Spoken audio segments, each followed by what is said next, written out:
Les amis, bienvenue dans cette nouvelle vidéo. Aujourd'hui, je vais vous parler du petit jouet qui se situe derrière moi. Couleur pimpante, l'Abarth électrique, l'Abarth 500E. Je remercie Isola Motors pour le prêt et Aurélien plus particulièrement. Donc, voiture controversée. Les passionnés diront, oh là là, quelle catastrophe. C'est la catastrophe, mon Dieu, qu'est-ce qu'on va faire? On va parler de cet Abarth électrique. Il reste quelques Abarth thermiques en stock. Courez chez Isola Motors, courez. Courez voir Aurélien. Je vais pouvoir vous donner mes impressions par rapport à la thermique, puisque pour ceux qui ne le savent pas, j'ai déjà eu deux Abarth thermiques, une Turismo, une Scorpion et Or, les deux en 165 chevaux. Donc au niveau des dimensions, c'est similaire à l'Abarth telle qu'on la connaît, l'Abarth thermique. Je vous mettrai les chiffres en détail. Le style a vraiment été modernisé. Je la trouve tout simplement sublime. Dommage qu'elle ne soit pas en version thermique. Elle aurait fait un pur carton, même si celle-là pourra faire un carton. Mais imaginez l'engouement, le succès que ça aurait été si elle était thermique, parce qu'en fait, elle efface les défauts de l'Abarth thermique. Je pense notamment à la qualité des matériaux intérieurs. Je vous en parle tout à l'heure. Mais regardez-moi ce style, regardez le travail qui a été fait sur les jantes, sur les feux.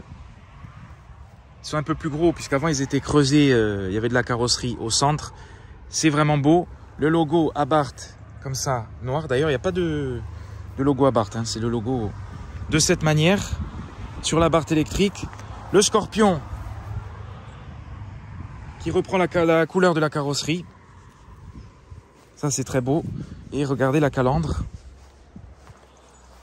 Regardez comme elle est mignonne. Regardez cette bouille. Elle est vraiment très très belle et je trouve que c'est une pure réussite. Donc ils ont mis l'écriture Abarth en noir. Ils ont laissé une calandre en nid d'abeilles. Enfin, c'est énorme, c'est plus des abeilles. Avec ce spoiler en blanc, je trouve ça très beau au niveau de la config. Alors ça, je ne sais pas si ça s'ouvre. Peut-être. C'est peut-être des volets actifs, je ne sais pas. Le Abarth en noir. Le logo sur le capot avec ces deux rainures. Elle est plus agressive, elle est plus jolie, elle est plus moderne. Au niveau du style, je trouve que c'est une pure réussite. Même au niveau du dessin, les feux de jour qui font le tour. C'est très beau. Et regardez les clignotants. Regardez-moi ça. Comme ça sort. Alors par contre, en cas de choc, ou si quelqu'un vous frotte l'aile, voilà, ça prendra cher. Mais en tout cas, au niveau du design, ça rajoute quelque chose. C'est ça qui est incroyable, c'est qu'ils ont réussi. C'est comme la Mini, hein, toutes ces voitures néo-rétro emblématiques. Ils ont réussi à la moderniser, à rajouter vraiment quelque chose au niveau du style, sans perdre l'âme de la voiture. On la reconnaît, c'est une Abarth. Donc au niveau des pneus, on est sur du 205/48 et regardez ces jantes, elles sont magnifiques, très agressives, avec ce logo Abarth coloré au centre. Alors elle est un petit peu élargie, hein, celle-ci, parce que c'est l'Abarth. Et regardez, il n'y a plus la partie collée sur certaines Abarth thermiques. Vous aviez une jupe qui se rajoutait sur le côté. Là, vous avez le Abarth qui est gravé carrément. Nouvelle 500 s'habille en Abarth, révoltez-vous. Bon, ne vous révoltez pas parce que c'est une électrique et pas une thermique, mais profitez de cette nouvelle saveur. Donc au niveau du style, dites-moi ce que vous en pensez en commentaire, mais en tout cas, je trouve qu'elle est vraiment réussie, elle est massive, elle est costaud, elle en impose et elle fait très agressive. Et je trouve qu'ils ont fait un beau travail pour la moderniser. Au niveau du coffre, on a ce petit haillon. On est sur 185 litres. Les sièges se rabattent. Ça ne change pas par rapport à une Abarth classique. C'est toujours pareil. Bon, c'est quand même petit, mais bon, qu'est-ce que vous voulez? On ne peut pas avoir plus de place dans ce pot de yaourt. Regardez aussi ce béquet qui termine la voiture. Regardez aussi. Il y a plein de petits détails sur cette voiture, hein. Le 500 qui est gravé ici, puisqu'avant il était aussi dans la poignée de coffre. Là, la poignée de coffre est intégrée dans la carrosserie.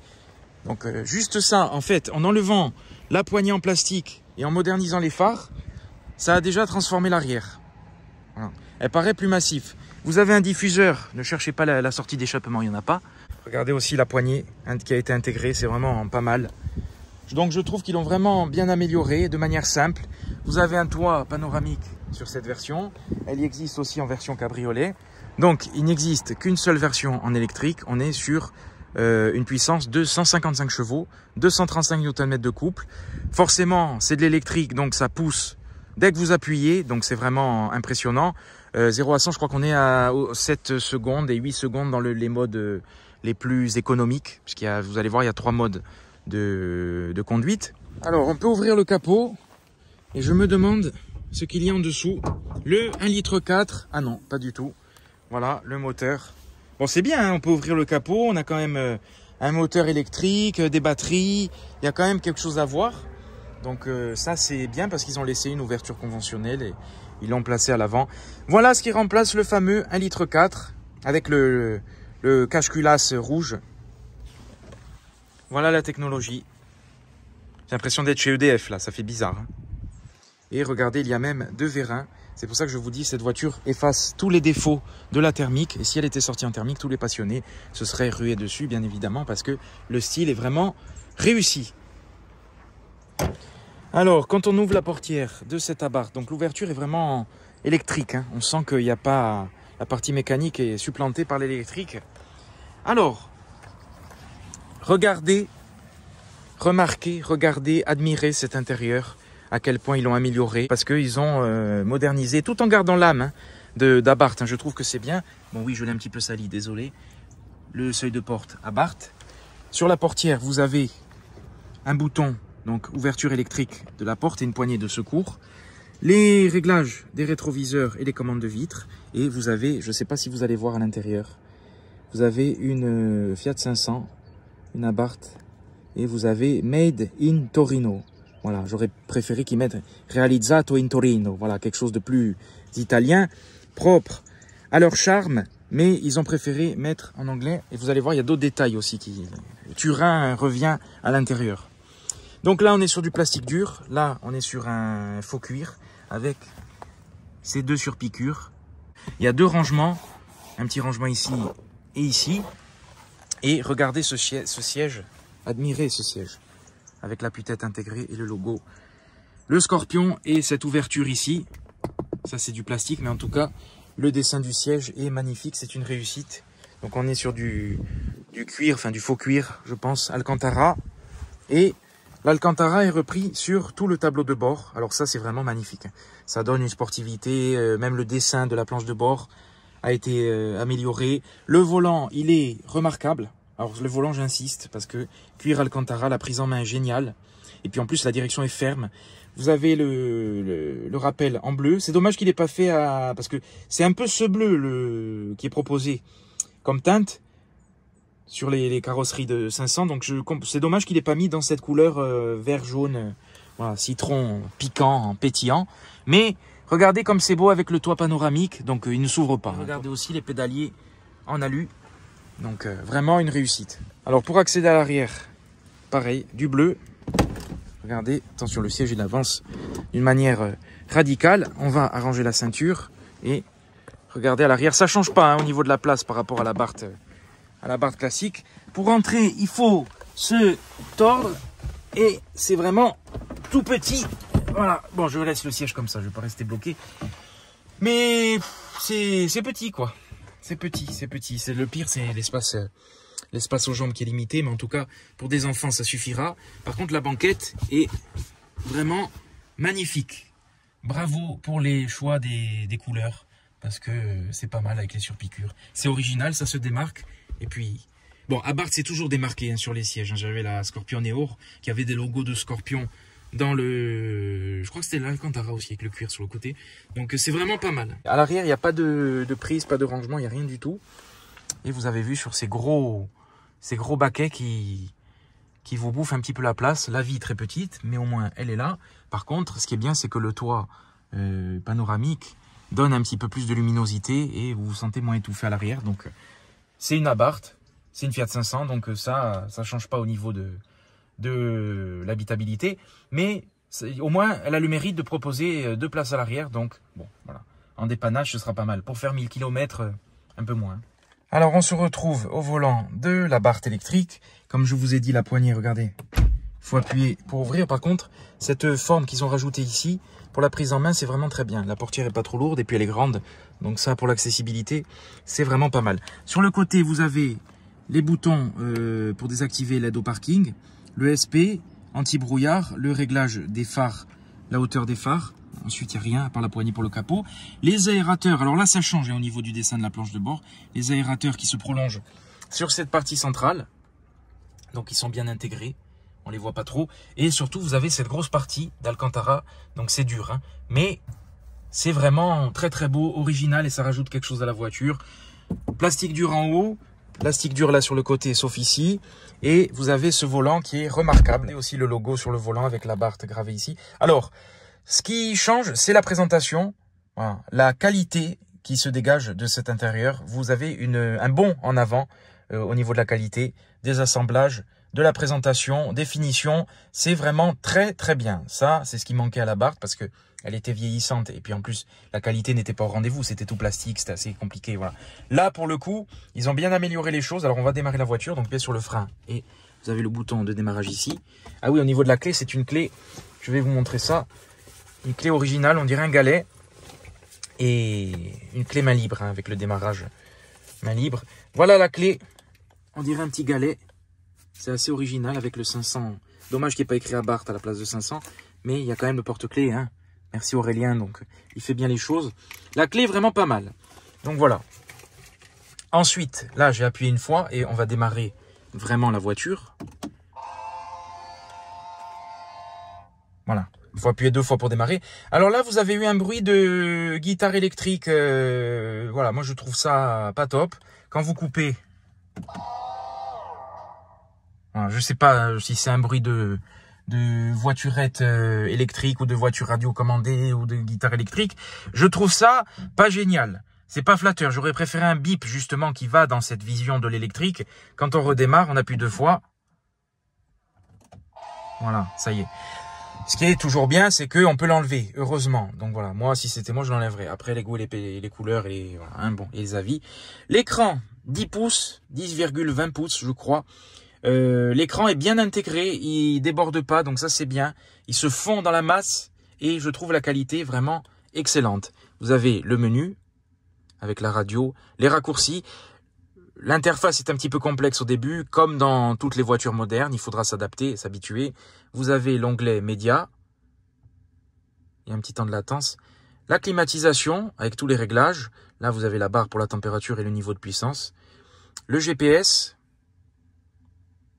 Le Bluetooth que je n'ai pas activé et vous avez les réglages, donc véhicule électrique, performance, vous avez quand même des jauges techniques comme ils appellent ça, drag race, c'est pour faire des mesures. Oh, 0 à 60, 4 secondes, ah oui, je croyais 0 à 100. 0 à 100, on est à peu près sur entre 7 et 8 secondes sur cette voiture, ça dépend du mode que vous allez mettre. Par contre, si vous appuyez pied plancher, l'autonomie va fondre comme neige au soleil, donc voilà, il faudra faire gaffe au niveau de l'autonomie puisqu'on est sur une autonomie d'environ 250 km en WLTP. Bon, là j'ai roulé à peu près une centaine de kilomètres avec la voiture, ça tient quand même bien, la jauge qui annonce l'autonomie ne ment pas, donc ça c'est bien. J'avais pris la voiture, elle était à 82%, on est à 50% et j'ai roulé ouais, à peu près une centaine de kilomètres, donc bon, ça ne ment pas, ça c'est bien. Par contre, j'ai roulé de manière économique, j'ai pas appuyé, j'ai vraiment fait attention, j'étais en mode, parce que je vais vous montrer, là on est en mode Scorpion Track, regardez, vous pouvez régler avec cette molette, il faut rester appuyé un petit peu et vous avez le Scorpion Street qui est le mode intermédiaire et le Turismo qui offre le système One Pedal, donc c'est un petit peu comme chez Volvo, vous n'utilisez plus qu'une seule pédale, pas besoin d'appuyer sur le frein pour régénérer un maximum d'énergie. Donc c'est le mode que j'ai utilisé pour économiser l'autonomie parce que comme je vous dis ça part vraiment vite, 250 km annoncés, je pense qu'on est plus sur 200 km réels. Donc vous avez ce cockpit digital en face de vous que vous pouvez personnaliser grâce aux flèches. Voilà, vous pouvez changer l'affichage et vous avez plusieurs modes. Alors, le compteur journalier, Drive Assist, Info véhicule, ça c'est l'entretien. Audio, ça reprend les informations de radio. La navigation au centre, donc ça c'est bien. Les alertes, alors astuce sur l'écran, ça c'est un tutoriel. Vous avez les réglages véhicules. Alors, je vais vous montrer. Quand vous appuyez sur écran, fonction électrique, donc il faut aller le chercher. Hein, la sono, il faut aller la chercher. Hein. Fonction électrique, et vous avez son externe. Et là, la sono s'active. Bon. Hein, voilà. Au ralenti, c'est pas mal. Mais quand on sait que c'est faux, ça chagrine un petit peu. Il faut aller le chercher. C'est quelque chose qu'on ne peut activer ou désactiver que à l'arrêt. Et au ralenti, ça va. En roulant, vous avez toujours ce bruit en fond de ralenti. Il y a un second bruit qui se met par-dessus. Et ça, c'est vraiment pas top. C'est pour ça que j'ai préféré le désactiver. Et côté.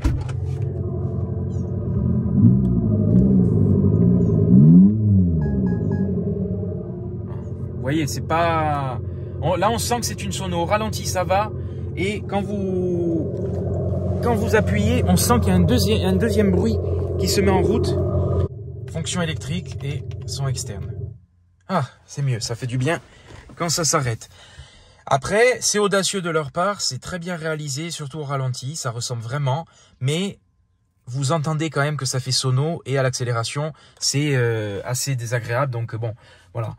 Chacun ses goûts, chacun ses couleurs. C'est un argument de vente. C'est une option à 1500 € avec le système JBL. Voilà, il y a une sono carrément à l'arrière. C'est à vous de voir. Signal bienvenue sortie, ça vous pouvez le désactiver, donc ça c'est bien. Voilà, il y a pas mal d'options sur ce niveau, mais au final, l'interface c'est assez intuitif malgré tout. Ça reste quand même assez facile à prendre en main par rapport à d'autres modèles que j'ai pu essayer. Le volant, comme je vous dis, est top. Les boutons, c'est des vrais boutons, donc ça c'est bien, en noir laqué. Régulateur de vitesse, limiteur également. Vous avez quand même une barre de commande, ça c'est bien qu'ils aient laissé des commandes pour la clim. Ah oui, donc en fait le bouton est là directement. Vous pouvez régler le niveau en montant ou en descendant. Vous voyez, je le remarque avec vous, donc ça c'est bien. Et le bouton off, ça c'est très bien qu'ils aient laissé des boutons. En conduisant, c'est parfait, tous les boutons de clim. Prise USB, chargeur par induction, qui est bien intégré. Et regardez... Je pense que je déduis que c'est la ville de Turin, je ne suis pas sûr, mais en tout cas, c'est vraiment pas mal. Il y a des petits gimmicks, des petits trucs dans cette voiture que vous pouvez remarquer au fil du temps. Donc, c'est vraiment bien travaillé. Le toit panoramique avec un filet occultant. Là, on est sur du plastique dur. Là, vous avez un grand espace, bien évidemment, puisqu'il n'y a plus la boîte de vitesse qui se retrouve maintenant ici. Enfin, boîte de vitesse, vous m'avez compris. Marche avant, neutre, marche arrière, parking. Alors, sur la partie centrale, ça change réellement par rapport à ce qu'on a l'habitude de connaître. Vous avez cette petite astuce. Un porte-bouteille, porte-gobelet, c'est assez large, donc une bouteille pourra rentrer. C'est pas mal. Un espace pour mettre un sac ou des affaires. La molette des modes de conduite. Frein de parking électrique et le bouton de volume. Voilà, pour régler la radio. Alors, il n'y a pas de molette, mi-molette, mais en tout cas, il y a un bouton qui tombe sous la main. Ça, c'est très bien pensé.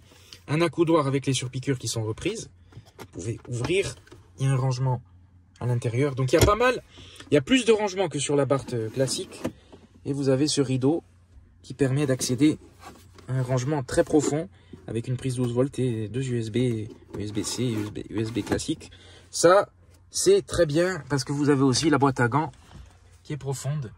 Donc, on gagne en rangement dans cette Abarth. En ergonomie, l'ergonomie est très bien. Pour démarrer, vous avez juste appuyé 2 fois et appuyé sur D. Et puis c'est parti. Et l'écran qui est très bien intégré et qui est assez proche. Donc il tombe vraiment sous la main.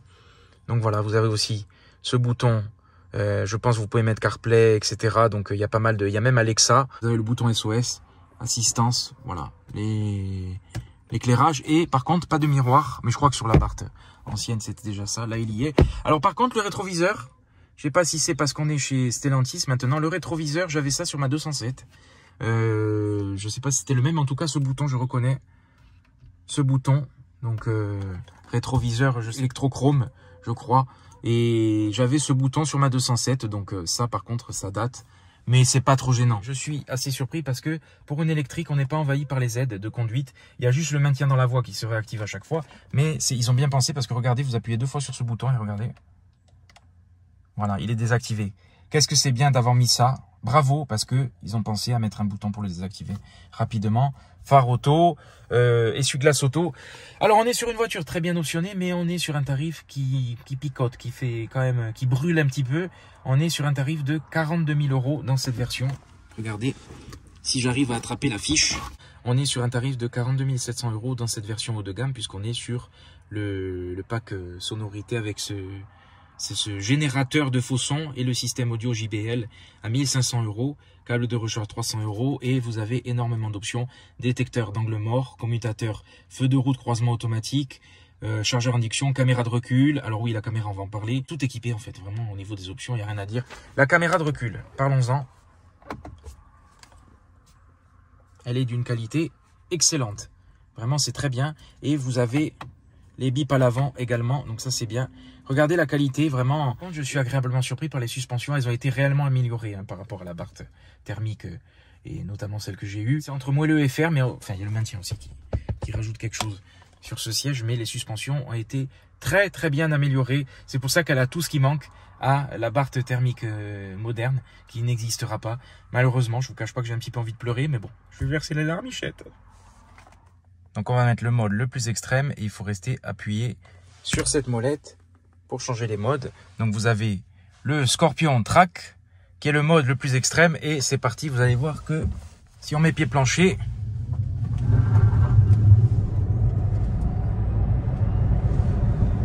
ça part comme une bombe parce que le couple est disponible de suite. Donc même si elle a que 155 chevaux, franchement, ça pousse, surtout sur le 0 à 50. Après c'est plus linéaire, donc après ça se calme un petit peu. Voilà, ça monte vraiment fort. On va pas s'en rendre forcément compte à la caméra, mais il y a des sensations, de poussée. Après la sonorité, là je ne l'ai pas activée. On va refaire tout à l'heure de manière plus sonore, mais je préfère dans cette version silencieuse. Parce que...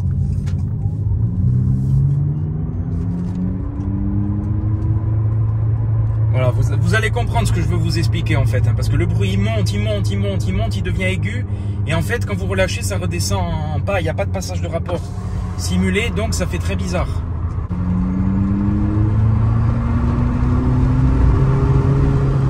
Voilà, là je suis à 80, je relâche. Quand vous êtes en phase de décélération ou en phase un peu en roue libre, ce qui n'est pas le cas puisqu'il y a le freinage régénératif, mais un petit peu moins dans cette version Scorpion Track. Du coup, regardez. C'est aigu et là, vous n'allez pas l'entendre. Mais en fond, on entend le bruit du ralenti en fait. C'est ça qui est déstabilisant. Par contre, il y a de quoi s'amuser, c'est joueur. C'est vraiment pas mal.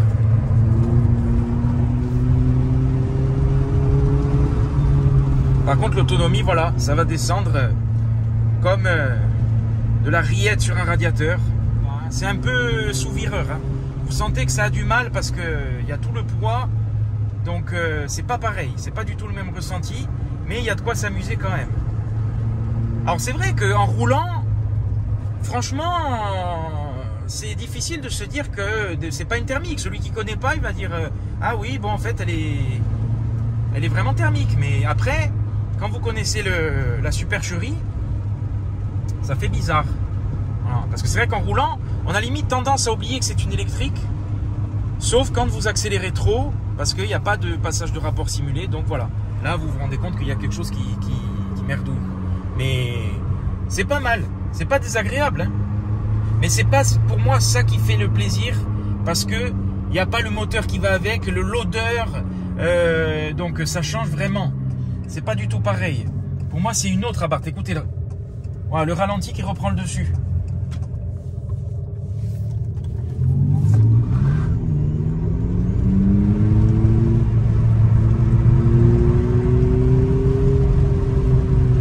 Alors ça pousse, hein. Ça pousse, ça marche très fort, mais c'est pas du tout pareil. Pour moi, c'est une Abarth différente. Est-ce qu'ils auraient dû changer le nom? Je pense pas, parce que la voiture, on la reconnaît, les gens elle se fait remarquer. Hein, ça, les gens la regardent hein, dans cette couleur. Elle plaît beaucoup. C'est un vrai succès, mais c'est différent. Voilà, c'est plus la même chose. On est dans un autre monde. Changé. Voilà. Vous avez plein d'affichages disponibles. Ça rajoute quelque chose, mais je ne vais pas vous cacher qu'au début, parce qu'en fait, je l'avais désactivé, il était désactivé, je suis parti avec et il n'y avait pas de bruit. Et en roulant en ville, dans les bouchons, je me suis dit, tiens, je vais l'activer. Je ne vous cache pas que j'étais un peu gêné.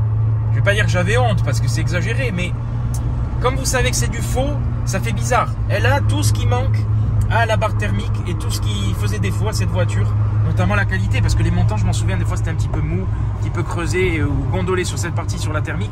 Là, tout est costaud, ça fait vraiment qualité. Et puis elle a le peps, elle est comme la couleur, elle est pimpante cette voiture. Elle donne envie de s'amuser. Et vraiment, alors je sais qu'il y en a qui vont dire ouais, la Barth électrique, catastrophe. Je sais, je suis d'accord. Mais il faut le voir sous un œil un petit peu plus, un œil de découverte, un œil différent. Voilà, puisque de toute façon l'électrique il y en a partout maintenant. On n'entend que ça. Donc qu'est-ce que vous voulez faire hein, on va pas suicider quand même. Bon, donc on essaye de profiter avec ce qu'on a sous la main. On fait comme on peut et elle est agréable. Elle est vraiment très agréable. Le Record Monza reste le Record Monza. Rien ne vaut le vrai. avec l'odeur, avec la saveur, avec la mécanique qui vit, la voiture vit. Là, celle-ci, elle vit, mais elle vit différemment. Voilà, on peut pas... là, ça m'énerve, vous voyez, parce que j'entends le ralenti, alors que je suis en train de rouler. Donc, les gens se disent, tiens, une Abarth... non, c'est une Abarth électrique. Voilà. La sono, il faudrait que je vais m'arrêter pour la désactiver parce que je sens que je vais faire un malaise. C'est mon avis personnel. Pour moi, rien ne vaut le naturel. Je vois pas l'intérêt de rajouter une sonorité comme ça, de faire semblant d'exister encore, d'être encore thermique alors que ce n'est pas le cas.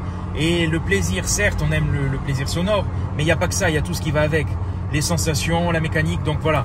Et puis en boîte méca, la Abarth, voilà, ça reste un régal. Donc je trouve ça dommage et n'hésitez pas à me donner votre avis sur cette sono embarquée, tout en étant courtois, parce que je sais qu'il y en a qui vont se défouler à massacrer la voiture. C'est une option, on n'est pas obligé de le mettre. Donc voilà, après, propre à chacun. Mais je vois pas l'intérêt. Franchement, je vois pas l'intérêt de faire semblant. Si ce n'est que d'avouer, de rouler avec, j'ai même honte, parce que c'est en fait avouer qu'il lui manque quelque chose et que la thermique est mieux. Donc, voilà. Quand vous roulez avec en électrique, vous dites, oui, voilà, là c'est différent. Bon, voilà, c'est une électrique. Au quotidien, c'est pratique. Elle est polyvalente, elle est confortable. La direction est ferme. Le volant est hyper agréable. Il y a des sensations, il y a une âme différente, mais ça sert à rien de vouloir faire perdurer quelque chose qui n'est plus, qui n'a plus la même saveur. Et dingue, c'est qu'en fait, le bruit du ralenti, c'est un peu le bruit du démarrage de la barre, du cold start. Donc, ça fait bizarre parce qu'en fait, là, vous êtes au feu rouge et vous avez le volume maximal. Voilà, ça fait pas un vrai ralenti. Donc, c'est bien, mais vous sentez que c'est artificiel. Dans tous les cas, n'hésitez pas à aller voir Aurélien pour découvrir les différents modèles de la marque. Il saura vous conseiller, c'est le spécialiste des italiennes et je le remercie encore pour cette vidéo. Je vous mettrai le lien de la vidéo parce que si vous ne le connaissez pas, on avait fait un tour ensemble de Lamborghini Huracan, donc on avait bien rigolé et voilà, n'hésitez pas à aller découvrir la concession puisqu'il y a aussi Opel, Kia, Hyundai, toutes les marques réunies, un choix énorme de modèles et il y en a pour tous les goûts, donc n'hésitez pas à aller découvrir cette nouvelle Abarth. Voilà les amis, un grand merci à vous d'avoir regardé cette vidéo. N'hésitez pas à liker, partager, vous abonner, activer la cloche, découvrir la chaîne et les autres vidéos qui sont disponibles puisqu'il y a plus d'une centaine déjà de vidéos disponibles sur la chaîne. Je remercie Isola Motors et Aurélien pour ce prêt. Pourquoi pas une Abarth thermique à venir en vidéo, on verra avec eux. Mais en tout cas, je les remercie grandement. N'oubliez pas qu'avec le code JBM, vous avez 1% de remise. Comme d'habitude, sur 42 700 €, il y aura peut-être 50 € de remise. On sait jamais, c'est toujours ça de prix. À bientôt les amis, à dimanche prochain. Voilà, je ramène la voiture et j'ai oublié de vous parler de petits boutons qui se situent derrière le volant à la manière de palette au volant, mais c'est pas du tout le cas. C'est des boutons pour le volume, des raccourcis et de l'autre côté des options au niveau de l'écran, donc c'est pas mal, c'est bien placé, beaucoup d'options, beaucoup de boutons sur le volant pour tout régler en un coup de main.